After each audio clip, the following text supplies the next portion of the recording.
तलबा व तालिबात से मुखातिब हूँ। आज हम केमिस्ट्री का पहला चैप्टर इंट्रोडक्शन टू केमिस्ट्री के बारे में पढ़ेंगे। इंट्रोडक्शन टू केमिस्ट्री है क्या? इस चैप्टर में हम यूं सबसे पहले पढ़ेंगे कि केमिस्ट्री क्या है। Chemistry is the branch of science that deals with the properties, composition and structure of matter. Chemistry science की वो शाख है, यानी साइंस के अंदर आती है। साइंस की वो शाख है जिसमें हम मैटर के स्ट्रक्चर, कंपोजिशन और प्रॉपर्टीज के बारे में पढ़ते हैं। तीन चीजें हैं, structure, composition and properties of matter के बारे में पढ़ें। It is called chemistry. आगे हम पढ़ते हैं कि केमिस्ट्री बेसिकली है क्या। केमिस्ट्री ब्रांच ऑफ साइंस है और ये मैटर की स्टडी पर बहस करती है। मैटर क्या होता है? Anything which occupies space having some weight is called matter, and there are three states of matter: solid, liquid and gas. Every matter is made up of atoms, and atoms has some basic particles called electron, proton and neutron. Each and every atom has some different composition and they have some different properties as well as their structure. तो हम यूं कह लें कि किसी भी matter की तीन चीज़ों के बारे में पढ़ना है। स्ट्रक्चर यानी उसकी साख, कि वो बनावट किस तरह से है उसकी, कंपोजिशन उसकी तरकीब किस तरह की है, और उसकी प्रॉपर्टीज, उसकी खुसूसियात क्या हैं, इनकी स्टडी करना केमिस्ट्री कहलाती है। अब हम सबसे पहले ये बात पढ़ेंगे कि आखिर ऐसी क्या वजह है कि केमिस्ट्री को एक बहुत ख़ास अहमियत हासिल है साइंस में। तो सबसे पहली बात तो ये है कि देखें, people in the industrialized nations have a higher standard of living. यानी आजकल के लोग जो जिंदगी बसर कर रहे हैं, आजकल सनतों का दौर है, यहाँ के जो लोग हैं इनका जो लिविंग स्टैंडर्ड है, जो रहने का तरीका है, वो बहुत ज़्यादा हाई हो चुका है। They are very advanced, they used very technical things और टेक्नोलॉजीज। अब ज़्यादा से ज़्यादा ग़िज़ा को न्यूट्रिशन हासिल करना, ज़्यादा से ज़्यादा ग़िज़ा को मुफीद बनाना अपने लिए, अपनी हेल्थ को अच्छा बनाने के लिए, अपने लाइफ स्टाइल को अच्छा बनाने के लिए, ये तमाम काम किसके मरहून मिन्नत हैं? केमिस्ट्री के। बिल्कुल इसी तरह से केमिस्ट्री को आप यूं भी समझ लें कि केमिस्ट्री बस यूं, जब आप सुबह उठते हैं तो आपके टूथब्रश और टूथपेस्ट से लेके रात को सोने तक की जितनी तमाम चीज़ें हैं, they all are based upon chemistry.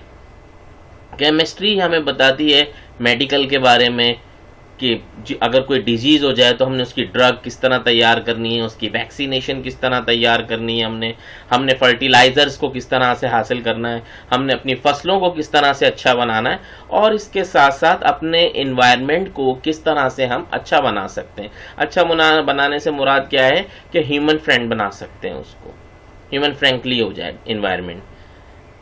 लेकिन ये केमिस्ट्री बेसिकली, अगर आप स्क्रीन पे देख रहे हैं, ये केमिस्ट्री फौरी तौर पर ही डेवलप नहीं हो गई है, बल्कि एक लैंडमार्क है इसकी हिस्ट्री का। इसकी हिस्ट्री को यूं समझ लें, केमिस्ट्री शुरू ज़माने में तो बहुत सादा थी, एक्सपेरिमेंटल थी, मतलब एम्पेरिकल थी, एक्सपेरिमेंटल नहीं थी, एम्पेरिकल थी, सादा तरीन थी, बगैर तजर्बों के जो है वो फर्जी बुनियाद पर हम केमिस्ट्री के बारे में पढ़ा करते थे।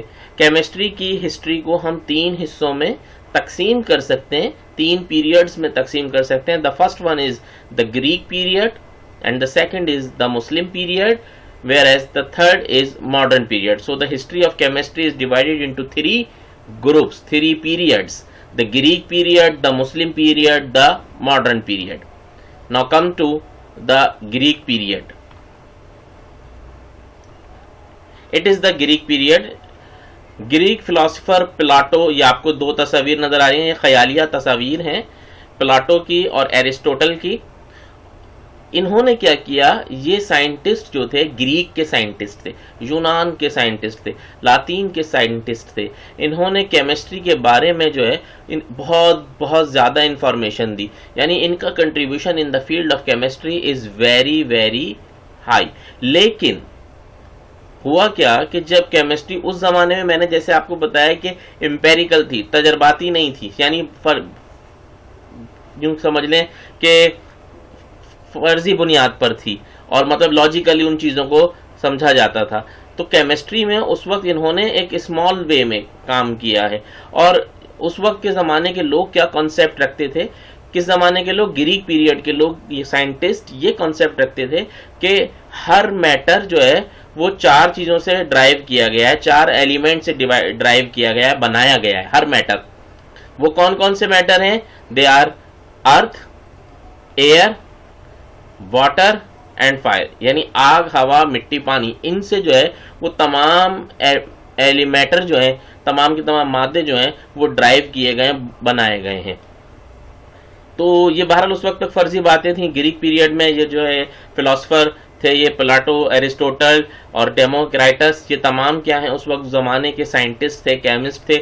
इन्होंने केमिस्ट्री के बारे में बताया। और उस वक्त के लोगों का क्या कॉन्सेप्ट था कि जो तमाम चीज़ें हैं, जो तमाम मैटर हैं, they all are made up of earth, air, water and fire. Earth means मिट्टी, एयर हवा, वाटर पानी एंड फायर और आग से मिलके बने हैं। जब ग्रीक पीरियड खत्म हुआ तो उसके बाद जो बड़ा पीरियड शुरू हुआ वो मुस्लिम पीरियड था। मुस्लिम पीरियड में मुसलमानों का केमिस्ट्री में, मुसलमानों का साइंस में बहुत बड़ा कंट्रीब्यूशन है, उनका बहुत बड़ा हिस्सा है। और मुस्लिम पीरियड 600 से 1600 एडी, तकरीबन 1000 साल तक मुस्लिम पीरियड चलता रहा। और इस दौरान में बहुत सारे मुस्लिम साइंटिस्ट आए जिन्होंने क्या किया, केमिस्ट्री में बहुत बड़ा कंट्रीब्यूशन शो किया, अपना बहुत बड़ा कंट्रीब्यूशन दिया, उनका बहुत बड़ा रोल है। इसी वजह से आज हम केमिस्ट्री इतनी पढ़ पाते हैं। तो इनमें देखें आपको ये तस्वीर भी नज़र आ रही है, जाबिर इब्न हय्यान के बारे में बता रहे हैं कि सन ये 721 to 803 एडी पर थे। He is known as the father of alchemy, यानी इनको केमिस्ट्री का बानी कहा जाता है, फादर ऑफ केमिस्ट्री कहा जाता है।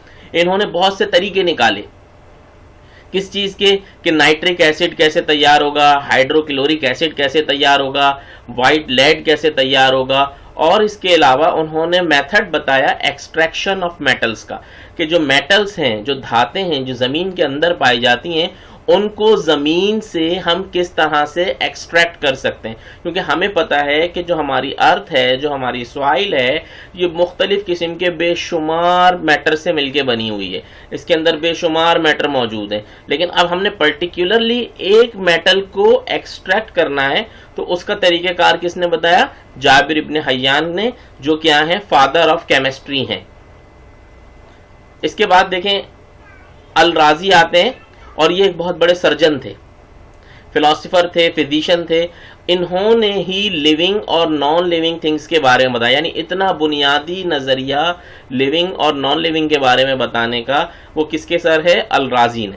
अल राजी ने डिफरेंशिएट कर दिया between the substances, that this is the living substance and this is the non living thing. इसके बाद देखें अल बैरूनी है। अल बैरूनी अगर आप देखें स्क्रीन पर, अल बैरूनी, मेरा कर्सर यहाँ चल रहा है। अल बैरूनी ने क्या किया? इन the field of chemistry he determined the densities of different substances. उसने मुख्तलिफ किस्म के सब्सटेंसेस का, मुख्तलिफ किस्म के, यूँ समझ लें, मुख्तलिफ किस्म के और केमिकल्स का, मटीरियल की डेंसिटी के बारे में बताया। इब्न Sina, Ibn Sina was famous for his contribution in the field of medicines. Medicine के बारे में बताया, मेडिसिनल केमिस्ट्री के बारे में बताया। यानी जो आप, हम यूँ समझ लें, मेडिसिनल केमिस्ट्री क्या है कि केमिस्ट्री में जो टैबलेट वगैरह हम तैयार करते हैं, जो दवाएं तैयार की जाती हैं, उसमें कुछ केमिकल्स मिलाए जाते हैं। और ये केमिकल्स जो हैं, इनकी बारे में ये जो तमाम स्टडी है, ये मेडिसिनल केमिस्ट्री कहलाती है। तो इब्न सीना क्या थे? एक बहुत बड़े मेडिसिनल केमिस्ट थे। तो इस तरह से मुस्लिम पीरियड के बारे में देखेंगे, 4 साइंटिस्ट के बारे में हमने पढ़ा है। मैं अपनी स्क्रीन पर वापस जाता हूँ। जाबिर बिन हय्यान, इन्होंने क्या किया था? इन्होंने एक्सट्रैक्शन ऑफ मेटल का तरीका बताया, इन्होंने नाइट्रिक एसिड, हाइड्रोक्लोरिक एसिड के बारे में बताया, वाइट लेड की किस तरह तैयार करते हैं इस बारे में बताया। फिर अल राजी हैं, अल-राजी ने क्या बताया कि लिविंग में और नॉन लिविंग थिंग्स में क्या डिफरेंस होता है। वो एक सर्जन भी थे, वो एक फिलोसोफर भी थे। इन्होंने इथाइल अल्कोहल की भी तैयारी के बारे में बताया और उसके मेथड को नाम दिया जाता है फर्मेंटेशन प्रोसेस का। इसके बाद इब्ने सीना आए। इब्ने सीना ने क्या किया, मेडिसिन के बारे में बताया, मेडिसिनल केमिस्ट थे वो, फिलोसफी के बारे में बताया, मैथमेटिक्स को बहुत अच्छी तरह जानते थे इब्ने सीना। एस्ट्रोनॉमिस्ट थे, यानी फल्कियात के बारे में, आसमान पर जो ऑब्जेक्ट्स मौजूद हैं उनकी स्टडी के बारे में बताया हमें इब्ने सीना ने। तो मुसलमानों का एक बहुत बड़ा कंट्रीब्यूशन है इन द फील्ड ऑफ केमिस्ट्री, जिसको कभी भी इग्नोर नहीं किया जा सकता। Now come to the modern period, and in modern period there are several chemists in which Robert Boyle is a well-known chemist. Robert Boyle ने क्या किया, ये फादर ऑफ मॉडर्न केमिस्ट्री है। Jabir bin Hayyan father of alchemy, father of यानी chemistry थे, और ये क्या है, मॉडर्न केमिस्ट्री के फादर कहलाते हैं। He was the first to put forward the idea that chemistry should be regarded as a systematic investigation of nature, यानी ये सबसे पहले साइंटिस्ट थे। इन्होंने कहा केमिस्ट्री को जो है वो सिस्टमैटिक इन्वेस्टिगेशन के तौर पर मानना चाहिए, यानी एम्पेरिकली नहीं मानना चाहिए। यानी कि जैसे हमने पढ़ा बिल्कुल शुरू पीरियड में, ग्रीक पीरियड में, कि ग्रीक पीरियड में क्या था, लोग नजरियाती तौर पर जो है वो तसव्वुर कर लिया करते थे केमिस्ट्री के बारे में। लेकिन इन्होंने क्या किया, रॉबर्ट बॉयल ने, इन्होंने बताया कि सिस्टमैटिक इन्वेस्टिगेशन की जाए, यानी कि नेचर के बारे में सिस्टमैटिकली बाकायदा तरीके से पढ़ना, क्या उसकी रिसर्च की, बताया उसके बारे में। जे ब्लैक हैं, इन्होंने स्टडी ऑफ कार्बन डाइऑक्साइड की, यानी कार्बन डाइऑक्साइड के बारे में बताया। अच्छा, ये जो दो डायग्राम आपको नजर आ रही हैं, पिक्चर्स नजर आ रही हैं, इनमें पहली जो है वो रॉबर्ट बॉयल की, ये ख्यालिया तस्वीर है, इनकी एक्चुअल तो नहीं कह सकते, ख्यालिया तस्वीर है। और इसी तरह से जे प्रेसले, ये क्या है, ये भी इनकी ख्यालिया तस्वीर है। इसमें इन्होंने क्या किया था, जे प्रेसले, इनका भी बहुत बड़ा कंट्रीब्यूशन है। इन्होंने ऑक्सीजन बनाई, सल्फर डाइऑक्साइड के बारे में बताया, हाइड्रोजन क्लोराइड के बारे में बताया। इसी तरह शीले हैं, इन्होंने क्या किया, डिस्कवर किया क्लोरीन को। फिर कैवेंडिश आ जाते हैं। कैवेंडिश क्या है, इन्होंने हाइड्रोजन के बारे में बताया। ये जॉन डाल्टन की तस्वीर आपको नजर आ रही है। He made a STRIDE in chemistry with his atomic theory of matter के, इन्होंने बताई, एटम के बारे में थ्योरी पेश की। मेंडेलीव आ गए। मेंडेलीव ने क्या किया, पीरियोडिकली एलिमेंट्स को अरेंज किया, periodic arrangement of the elements किया। ये सब के बारे में हम आगे लेक्चर्स में स्टडी इंशाल्लाह करते रहेंगे। तो बस बताने का मतलब यह है कि केमिस्ट्री जो है उसकी हिस्ट्री बहुत ही वसी हिस्ट्री है, और इसकी हिस्ट्री को 3 हिस्सों में तकसीम किया गया है, जिसमें कि ग्रीक पीरियड है, इसमें फिर मुस्लिम पीरियड है, फिर इसमें मॉडर्न पीरियड है। Now come to the next screen. और केमिस्ट्री एंड सोसाइटी, ये एक इंपॉर्टेंट चीज है, इसके बारे में हम पढ़ते हैं। The role of chemistry in the prevailing society is of enormous benefits हैं, यानी केमिस्ट्री के बेशुमार बेनिफिट्स हैं। We are familiar with chemicals, आजकल हम जो इन केमिकल्स के बारे में जानते हैं वो तमाम किसकी वजह से हैं, ये हमारी लाइफ में जितने तमाम केमिकल्स हमें नजर आते हैं, चाहे वो सोडियम क्लोराइड हो, चाहे वो हाइड्रोजन क्लोराइड हो, चाहे वो शुगर हो, चाहे वो ग्लूकोज हो, चाहे वो कोई मेडिसिन में इस्तेमाल होने वाला केमिकल हो, चाहे फर्टिलाइजर में इस्तेमाल होने वाला केमिकल हो, ये तमाम के तमाम केमिकल्स किसकी वजह से आए हैं, केमिस्ट्री की वजह से आए हैं, जो हमारी डेली लाइफ में शामिल है। तो इतनी इंपॉर्टेंस है इस केमिस्ट्री की, हमारी लाइफ केमिस्ट्री के बगैर अधूरी सी है। अब chlorine has become an important commercial chemical, ये केमिकल है क्लोरीन। क्लोरीन क्या है, ये एक इम्पॉर्टेंट कमर्शियल केमिकल, यानी कमर्शियली इसको सनतों में इस्तेमाल किया जाता है। इसकी मदद से पाइप्स बनाए जाते हैं। आप हैरान होंगे कि इसकी मदद से पीवीसी पाइप, जो प्लास्टिक के पाइप्स होते हैं, पीवीसी पाइप्स, ये क्लोरीन की वजह से बनते हैं, पॉलीविनाइल क्लोराइड। इसके अलावा क्लोरीन को ब्लीचिंग एजेंट, यानी जो ब्लीच तैयार हो रहा है, डिसइंफेक्टेंट के तौर पर इस्तेमाल किया जाता है। डिसइंफेक्टेंट मींस व्हाट, कि जो जरासीम कश के तौर पर इस्तेमाल करते हैं, जरासीम को मारने के लिए इस्तेमाल किया जाता है। जैसे यूं समझ लें आजकल कोई फिनिश आ जाता है, या जो कोई फिनाइल हम स्प्रे करते हैं, ये सब तमाम क्या है, डिसइंफेक्टेंट्स हैं, और इन तमाम में जो है वो क्लोरीन शामिल होती है। पेस्टिसाइड्स, कीड़े मार अद्वियात के तौर पर, ड्रग्स में यानी दवाओं में भी इस्तेमाल होती है।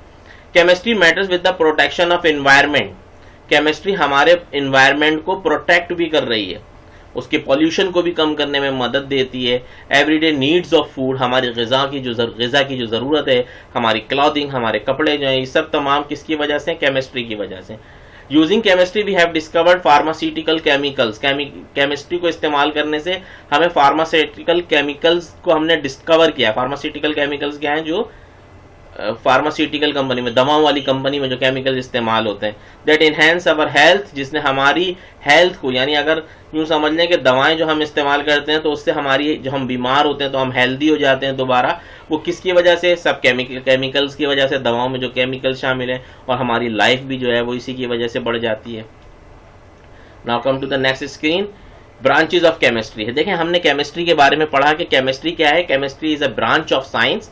केमिस्ट्री साइंस की एक ब्रांच है which deals with the study of, जो किसके स्टडी पर बहस करती है, structure, composition and properties, three things, structure, composition and properties of matter पर बहस करती है। ये क्या कहलाती है, केमिस्ट्री। अब केमिस्ट्री को जो है वो डिवाइड कर दिया गया है into many branches. There are many branches of chemistry but the main branches of chemistry are, जैसे कि स्क्रीन पे देखें नजर आ रहा है, physical chemistry, organic chemistry, inorganic chemistry, analytical chemistry, biochemistry, industrial and applied chemistry, nuclear chemistry, environmental chemistry, polymeric chemistry. ये branches of chemistry हैं। अब इनके बारे में हम वन बाय वन पढ़ते हैं। देखें, physical chemistry, it is the branch of chemistry, ये केमिस्ट्री की वो शाख है that deals with the laws and the principles, जो किस पर बहस करती है, उन कवानीन पर, उन उसूलों पर, governing the combination of atoms, जिसके तहत एटम्स एक दूसरे से आपस में कंबाइन होते हैं, molecule in the chemical reaction में, यानी जब कोई केमिकल रिएक्शन होता है तो उस दौरान एटम्स और मॉलिक्यूल्स आपस में एक दूसरे से किसी खास टेक्निक से, किसी खास मेथड से, किसी खास रूल से एक दूसरे से कंबाइन होते हैं। जैसे कि डायग्राम में भी अगर आप देखें, मैंने यही जाहिर करने की कोशिश की है कि ये जो मॉलिक्यूल्स हैं एक दूसरे से, देखें इनकी कुछ खास अरेंजमेंट हो रही है। इन तमाम की जो कम्बिनेशन है वो क्या कहलाती है, इसकी स्टडी क्या कहलाती है, physical chemistry. Now organic chemistry, organic chemistry is the branch of chemistry that deals with the study of hydrocarbons and their derivatives. hydrocarbons का मतलब क्या होता है कि ऐसे compounds which are made up of carbon and hydrogen, वो तमाम क्या कहलाते हैं, ऑर्गेनिक कंपाउंड्स कहलाते हैं। ऐसे कंपाउंड्स जिनमें हाइड्रोजन और कार्बन दोनों मौजूद हों वो क्या कहलाते हैं, ऑर्गेनिक कंपाउंड्स कहलाते हैं, ऑर्गेनिक मॉलिक्यूल्स कहलाते हैं। अब इन हाइड्रोकार्बन से हम मजीद मॉलिक्यूल्स बना सकते हैं, हम मजीद मैटर बना सकते हैं, हम मजीद मॉलिक्यूल्स, नए सब्सटेंसेस बना सकते हैं। ये क्या कहलाएंगे, डेरिवेटिव्स, यानी हाइड्रोकार्बन से बनने वाले जो दीगर दूसरे एलिमेंट मैटर्स हैं, जो सब्सटेंसेस हैं, वो क्या कहलाते हैं, डेरिवेटिव्स। मैं फिर बताता हूं, हाइड्रोकार्बन से बनने वाले जो दीगर कंपाउंड्स हैं, जो मॉलिक्यूल्स हैं, जो सब्सटेंसेस हैं, उनको डेरिवेटिव्स कहा जाता है। तो हाइड्रोकार्बन और उसके डेरिवेटिव्स की स्टडी क्या कहलाएगी, inorganic chemistry. Organic chemistry, hydrocarbons और उनके डेरिवेटिव्स की स्टडी कहलाती है organic chemistry. Now come to inorganic chemistry. Inorganic chemistry क्या है, जिसमें एलिमेंट्स और उनके कंपाउंड्स को हासिल किया जाता है फ्रॉम नॉन लिविंग ऑर्गेनिज्म, यानी गैर जानदार अजसाम से कंपाउंड्स को हासिल करने की स्टडी क्या कहलाती है, इनऑर्गेनिक केमिस्ट्री। जैसे अगर हम किसी गैर जानदार जिस्म से मिनरल्स हासिल कर लें तो उनकी स्टडी क्या कहलाएगी, इनऑर्गेनिक केमिस्ट्री। तो फिजिकल केमिस्ट्री क्या होती है, it is the branch of chemistry in which the combination of atoms and molecules, यानी कि वो laws and principles governing the combination and atoms and molecules in the chemical reaction. हम कौन सी क्या चीज की स्टडी करते हैं, जिसमें हम एटम्स और उसके मॉलिक्यूल के कम्बिनेशन जो है वो किस उसूल के तहत हो रहा है, इसकी स्टडी फिजिकल केमिस्ट्री कहलाती है। ऑर्गेनिक केमिस्ट्री क्या है, हाइड्रोकार्बन और उनके डेरिवेटिव्स की स्टडी ऑर्गेनिक केमिस्ट्री कहलाती है। इनऑर्गेनिक केमिस्ट्री क्या है कि एलिमेंट्स की, ऐसे एलिमेंट्स की और उनके कंपाउंड्स की स्टडी जिससे जो नॉन लिविंग ऑर्गेनिज्म, लिविंग से नहीं, नॉन लिविंग ऑर्गेनिज्म से हासिल करते हैं, मिसाल के तौर पर मिनरल्स से, इनकी स्टडी क्या कहलाती है, मिसाल के तौर पर मिनरल्स हासिल कर रहे हैं, इनकी स्टडी क्या कहलाती है, inorganic chemistry. Now come to the next branch which is analytical chemistry. Analytical नाम से पता चल रहा है जिससे हम एनालाइज करते हैं, क्या एनालाइज करते हैं, क्या देखते हैं, किस चीज का तज्जिया करते हैं कि उन मेथड्स को, उन टेक्निक्स को इन्वॉल्व, अगर आप मेरे कर्सर को देखें, involve to determine the kind, quality and quantity. देखें तीन चीजें फिर आ गई। उन मेथड्स और टेक्निक्स को हम मालूम करते हैं जिसमें हम मुख्तलिफ कंपोनेंट्स, किसी कोई सब्सटेंस दिया गया है, अब उस सब्सटेंस के बारे में हमने मालूम करना है कि इसकी काइंड क्या है, ये किस तरह का है, इसकी क्वालिटी, इसका मेयार क्या है, और इसके अंदर कौन कौन से एलिमेंट्स कितनी तादाद में मौजूद हैं। ये तमाम की स्टडी एनालिटिकल केमिस्ट्री कहलाती है।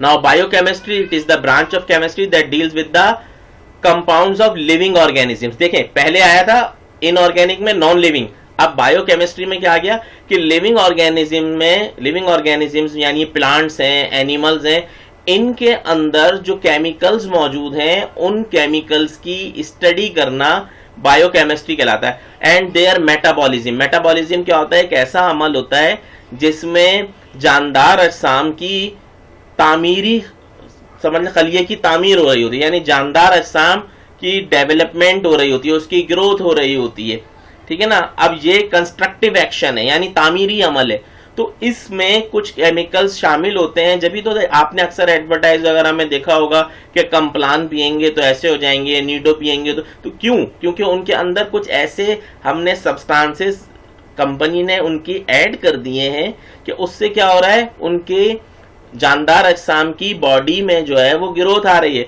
उनकी बॉडी हेल्दियर हो रही है, वो उनके लिए बेनिफिशियल साबित हो रहे हैं वो नीडो या मिल्क पैक जो भी। अब देखें नेक्स्ट है इंडस्ट्रियल केमिस्ट्री। इंडस्ट्रियल केमिस्ट्री क्या है, जो इंडस्ट्रीज में मुख्तलिफ प्रोसेसेस हो रहे हैं उन तमाम की स्टडी करना क्या कहलाती है, इंडस्ट्रियल केमिस्ट्री। अब कौन कौन से प्रोसेस हो रहे हैं, मिसाल के तौर पर एसिड बन रहा है इंडस्ट्रीज में, इसकी स्टडी क्या है, इंडस्ट्रियल केमिस्ट्री है। पेपर बन रहा है, इंडस्ट्रियल केमिस्ट्री है। गिलास बन रहा है, सीमेंट बन रहा है, इन तमाम की स्टडी क्या कहलाती है, इंडस्ट्रियल केमिस्ट्री कहलाती है। Now nuclear chemistry. Nuclear chemistry नाम से पता चलता है न्यूक्लियस की, न्यूक्लियाई, एटम के न्यूक्लियाई के बारे में जो उससे शुआएं निकल रही हैं एटम के न्यूक्लियस से, उनकी जो स्टडी है वो कहलाती केमिस्ट्री। तो न्यूक्लियर केमिस्ट्री में क्या होता है, न्यूक्लियस है और न्यूक्लियस के अंदर से कुछ खास किस्म की शुआएं रिलीज हो रही हैं। इन खास किस्म की शुआओं के रिलीज होने से, जैसे अब मैं आपको बताऊं कि कैंसर है या पथरी है, इन सब का जो इलाज हो रहा है वो लेजर शुआओं से होता है या और दीगर चीजों से होता है, तो दीगर शुआओं से होता है। तो वो बेसिकली किस वजह से होती हैं, वो न्यूक्लियस से खारिज होने वाली शुआएं हैं, उनके बारे में हम स्टडी करते हैं, क्या कहलाती है, न्यूक्लियर केमिस्ट्री। एनवायरमेंटल केमिस्ट्री क्या है कि जानदार अजसाम का इंसान का एनवायरनमेंट के साथ क्या इंटरेक्शन है और इसी तरह से एनवायरनमेंट का इंसान के साथ क्या इंटरेक्शन है, इसकी स्टडी, किसी भी जानदार जिस्म के एनवायरनमेंट की स्टडी को हम एनवायरमेंटल केमिस्ट्री का नाम देते हैं। इसके बाद पॉलीमेरिक केमिस्ट्री है। पॉलीमेरिक केमिस्ट्री क्या है कि इसमें हम पॉलीमर्स के बारे में पढ़ते हैं, यानी प्लास्टिक के जो प्रोडक्ट्स होते हैं उनके बारे में पढ़ते हैं, क्या कहलाती है, पॉलीमेरिक केमिस्ट्री। ठीक है, तो स्टूडेंट्स ये केमिस्ट्री की ब्रांचेस हैं 9th, ये बहुत इंपॉर्टेंट टॉपिक है, इसको बहुत अच्छी तरह से पढ़ते रहिए। Now come to the next screen, और ये most important topic, the scientific approach in chemistry, also it is called scientific method. देखिए सबसे पहले साइंटिफिक मेथड है क्या, बहुत ही इंटरेस्टिंग टॉपिक भी है। साइंटिफिक मेथड ये है कि एक ऐसा सिस्टमेटिक बाकायदा तरीकेकार है जिसमें हम, जिसके जरिए हम क्या करते हैं, नई नई चीजों को दरियाफ्त कर रहे होते हैं, नए नए कुदरती अमल को, नए नए कुदरती मज़ाहिर को, नेचुरल फिनोमिनन को हम डिस्कवर कर रहे होते हैं, लेकिन स्टेप बाय स्टेप। और ये स्टेप्स क्या है, इनमें सबसे पहला स्टेप है ऑब्जर्वेशन। ऑब्जर्वेशन में क्या होता है, ऑब्जर्वेशन क्या है कि देखें हर शख्स के ऑब्जर्व करने की, यानी किसी चीज को देखने भालने की जो सलाहियत है, अपने एनवायरनमेंट में उसके क्या हो रहा है, इसकी सलाहियत को हम नाम देते हैं